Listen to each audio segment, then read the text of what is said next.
অবশেষে এলো সেই কাঙ্ক্ষিত সাফল্য। ইতিহাস গড়ল সাউথ আফ্রিকা। এইডেন মার্করামের দুঃসাহসিকতার কাছে পরাজিত হলো অস্ট্রেলিয়া।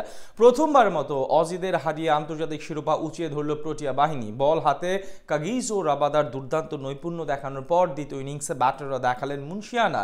এইডেন মার্করামের সেঞ্চুরিতে টেস্ট চ্যাম্পিয়নশিপে সাউথ আফ্রিকার গড়া ইতিহাস নিয়ে বাকিটা জানবো রিপোর্টে।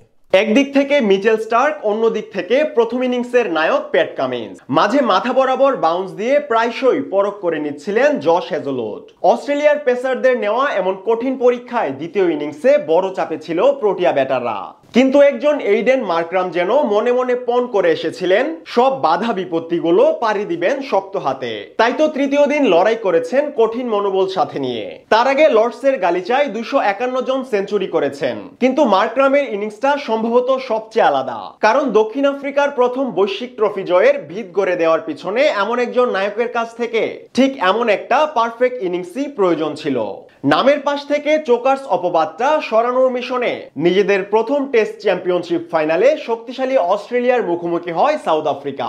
প্রথম দিন টস জিতে আগে বল করার সিদ্ধান্ত নেন ক্যাপ্টেন টেম্বা ভাবুমা। বিপরীতে ব্যাট করতে নেমে শুরু থেকে প্রোটিয়া পেসারদের অগ্নিঝরা বোলিং এ নাজেহাল অবস্থা হয়েছিল অজি ব্যাটারদের, যার উদাহরণ 20 বল মোকাবেলা করে কোনো রান না করেই রাবাদার শিকার উসমান খাজা।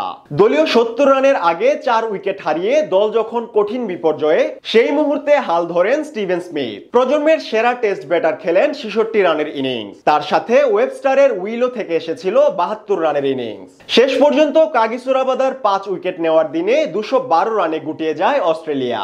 লর্ডসের সবুজ উইকেটে অবশ্য দক্ষিণ আফ্রিকার ব্যাটাররাও আহামরি কিছু করতে পারেননি। প্রথম ইনিংসে মার্করাম ফেরত যান রানের খাতা খোলার আগেই। অজি কাপ্তান প্যাট কামিন্সের বোলিং তোপে পড়ে বড় ব্যবধান তৈরি হতে থাকে দুই দলের মাঝে। একমাত্র বাভুমা ও বেডিংহামের লড়াইয়ের পর মাত্র 138 রানে অল আউট হয় সাউথ আফ্রিকা। 74 রানে এগিয়ে থেকে অস্ট্রেলিয়া যখন দ্বিতীয় ইনিংসে ব্যাট করতে নামে, তখন অনেকে ধরে নেয় ম্যাচটা তাদের পক্ষেই চলে এসেছে। কিন্তু প্রোটিয়া পেসাররা এবার ছিল আরো বেশি আগ্রাসী। শেষ দিকে মিচেল স্টার্ক হাফ সেঞ্চুরি করাতে কোনো মতে 200 পার করে বর্তমান চ্যাম্পিয়নরা। শেষ পর্যন্ত সাউথ আফ্রিকার টার্গেট দাঁড়ায় 282 রানের। জবাব দিতে নেমে দ্বিতীয় ইনিংসে পাল্টে যায় তাদের খেলার ধরন। শুরুতে রায়ান রিকেলটন বিদায় নিলেও ওয়েন মোল্ডারকে সাথে নিয়ে দারুণ ব্যাট চালাতে থাকেন ওপেনার এইডেন মার্করাম। 27 রান করে স্টার্কের শিকার বনে সাজঘরে ফিরেন মোল্ডার। তবে অধিনায়ক টেম্বা বাভুমা ও মার্করাম মিলে পাল্টে ফেলেন সকল দৃশ্যপট। দুজনের দৃঢ়তায় ধীরে ধীরে দারুণভাবে আগাতে থাকে প্রোটিয়াদের ইনিংস। তৃতীয় দিনে মার্করামের সেঞ্চুরি ও বাভুমার অর্ধশতকে 8 উইকেট হাতে রেখে মাত্র 69 রানে পিছিয়ে ছিল তারা।